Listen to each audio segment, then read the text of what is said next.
Throughout the history of our realm, it has always taken at least 3 singularities to form entities of great power. Time, space, purple creates the Amelian Glove. Zelda, Link, Ganon, the Triangle of Power. Sword, Dagger, Knife, the Infinity Force from League of Legends.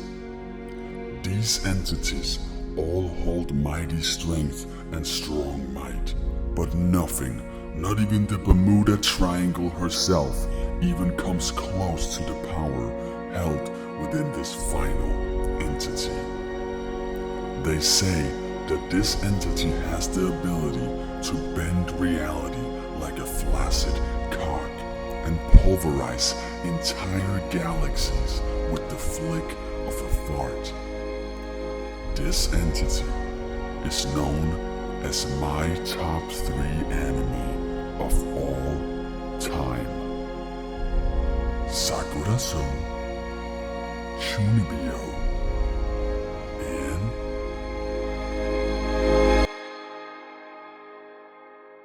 Toradora.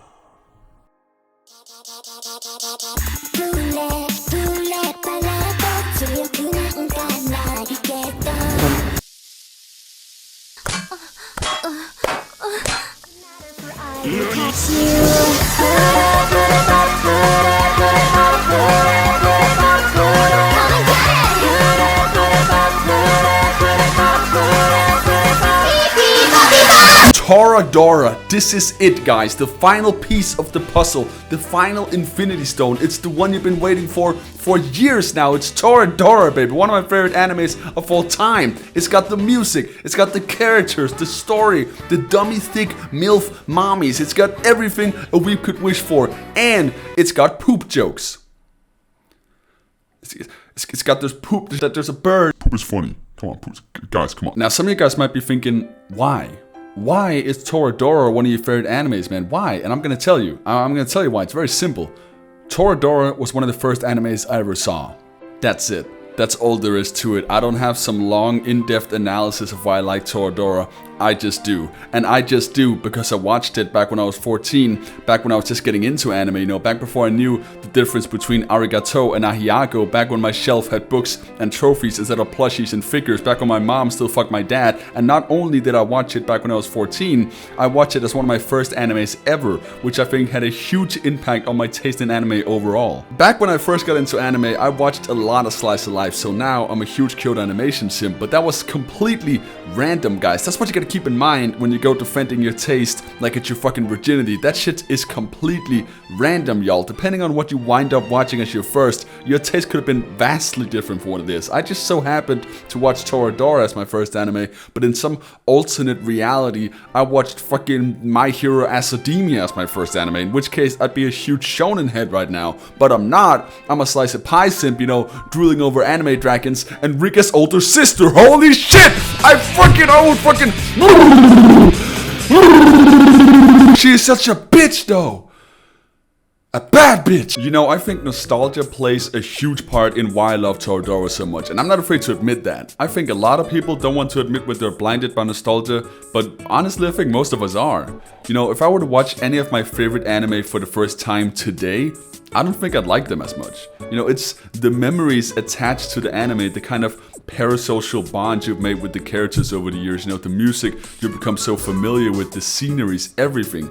That's what makes it special. And when you're a kid, you know, you're just getting into anime, your taste hasn't been defined yet, you know, so you're open to just about anything and you feel more, you know. I think that's why a lot of us find our favorite animes at such a young age, because when you're younger, you just feel more emotions, you know. I remember literally getting shivers from watching anime. I would be clutching my little teddy bears, Kirito's space she's fucked Asuna, you know, I was so invested in it. And that just doesn't happen anymore, you know. As you get older, it gets harder and harder to feel those emotions because you've seen it all before, you know, and you realize a lot of it is just built on tropes and it becomes predictable. And even if you watch something that's really good and you go, wow, that's really good, it doesn't leave you in awe like it would have done when you were 14, you know. So I don't think I'll ever watch something that will make me feel the same way Toradora or Chunibyo or Sakura-so did.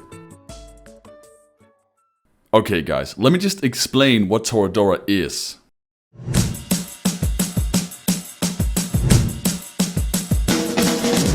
Rimjob is a high schooler with undiagnosed OCD and daddy issues who hates his life because he looks scary, but he's actually really nice. Meanwhile, Tigger looks like a lollicon's wet dream, but actually packs the punch of that fat bitch from The Last of Us 2. Rimjob is rock hard for Taiga's BFF Minion, but all Minion cares about is baseball and upholding society by running 200 jobs at once. Meanwhile, Tigger's pussy is throbbing for Glasses-kun, but he's actually in love with Bitch Summer, who's in love with no one because no one loves her, but Glasses-kun doesn't know this because he's a sussy baka. Tigger and Rimjob join forces and help each other power fuck Minion and Glasses-kun, but the only smoothness they got is on their brains. Then Admin joins the battle. She is a total cunt until you find out she's actually Galaxy Brain playing 5D chess while the rest of the squad is playing fucking Scrabble. She's actually secretly in love with Rimjob, but Rimjob eventually realizes he's in love with Tigger, who gets beta cock rejected by Glasses-kun. Then Rimjob's rice cooker breaks, then Tigger can't ride a bike, then Tigger has small boobs, then they play badminton, then they hold a wrestling match, then Admin becomes a dummy mommy, then Tigger's a furry, then Glasses-kun dyes his hair, then Rimjob dies for real, then Minion is sus, then Tigger gains 300 pounds, then Admin gets chlamydia, then Glasses-kun gets lost a child, then Bitch Summer eats ass, then Rimjob gets implants, then Tigger buys a bodybuilder, then Minion gets black card, then Glasses-kun gets black inside, then Admin kills himself, then Tigger gets cigars, then buys some sand, then Tigger gets Japan, then Minion is sus, then Tigger gains 300 pounds, then Admin gets chlamydia, Do y'all know what a tsundere is? A tsundere is someone who's a bitch at first, but then turns into a huge simp as they warm up to you. Essentially, it's a shitty person who I wouldn't want anything to do with in real life. But luckily, this isn't real life. This is anime, and in anime, tsunderes are kawaii as hell, don't at me. Just take our main girl Taiga for example, huge tsundere, right? In fact, she's like a token tsundere. She's like the spokeswoman of the tsundere committee. That's how much of a tsundere she is. It's like, when people think tsundere, they think Taiga, and that's not always a good thing, guys. If you knew how many times I've heard, yeah, I like Toradora, but Taiga was too annoying, you know, I watched the first 4 episodes, but then I had to stop because Taiga was just too much of a bitch.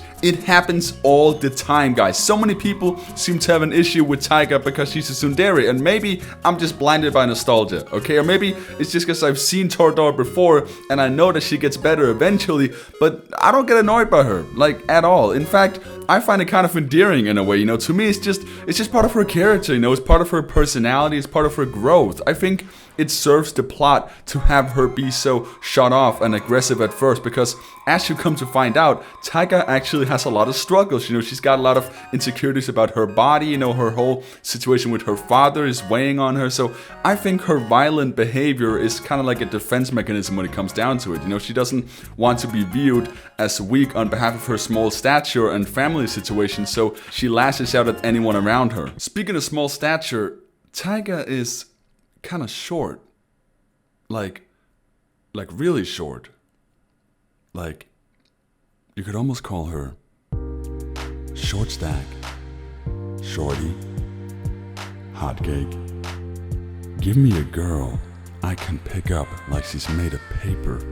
Give me a girl whose hair is half of her body weight. Give me a 2D 4-3 anime waifu. Give me a girl. Holy fucking shit, this is where I got my fucking short girl fetish from. What the fuck? The music in this anime is of course great, as it is in all of my favorite animes. I've been playing some of the tracks in this video and they all fucking slap. They're all bangers, okay? They come in every genre, every flavor. You know, you got your upbeat, life is good type shit.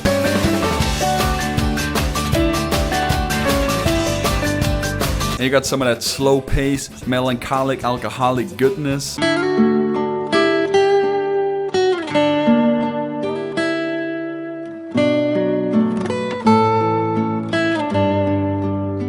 And of course, you know, you got the... Oh, come on, man.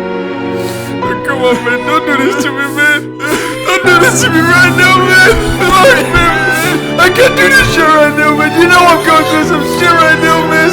I'm still not on with Chunibyo, man. I ain't even on Chunibyo yet. You're bringing up this shit right now. Don't think I forgot about the OPs and EDs. No, no, no, no, no. All these are bangers too, my guy. You got your... And then you got... And of course you got. However, out of all of the OPs and EDs in Toradora, there is one that stands above them all. It's a color, it's a fruit, it's like orgasm for my ears. Hatsune, spin that shit! T to the O to the R to the A. I don't read books, I watch anime. Taka's gonna bake herself a hot cake. She ain't mad, she is soon to raid. Rika's got a sister called her own summer. Minnie looking sexy like her name's so bummer. Shorty kinda freaking out, I call her mama. B-double-G finna go down on her.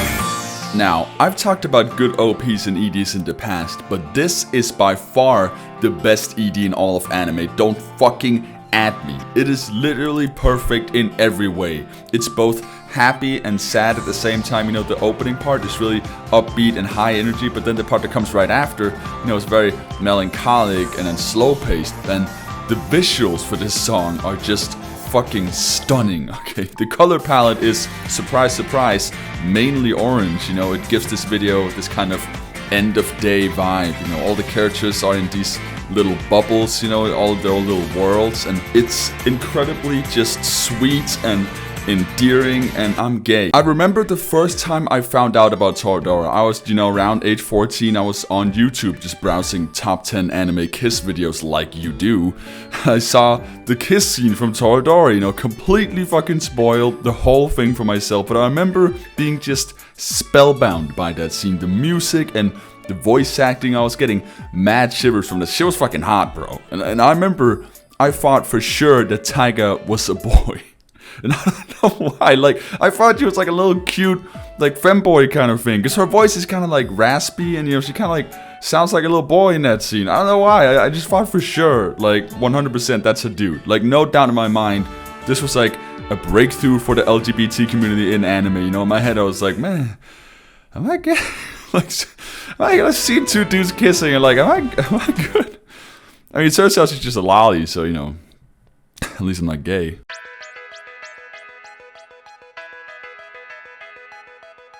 Throughout the history of our realm, it has always taken at least 3 singularities to form entities of great power. However, Toradora is more than just an entity of great power. Toradora is pure cinematic beauty. Toradora is art on a molecular level. Toradora is the reason I get up in the morning. Toradora is a love letter to all tsundere simps. Toradora is the gateway into short-stackism. Toradora is the essence of slice of life. And Toradora is more than just a great anime. It's a good anime. And even if I'm blinded by nostalgia, even if everyone hates Taiga for being a tsundere, and even if I was slightly disappointed when I realized that Taiga was not a femboy, I'll always love Toradora. And though I may never experience Toradora again the same way I did the first time I watched it, I know that one day another 14-year-old will find it, and they will be the one meant to find it, because that's how it works.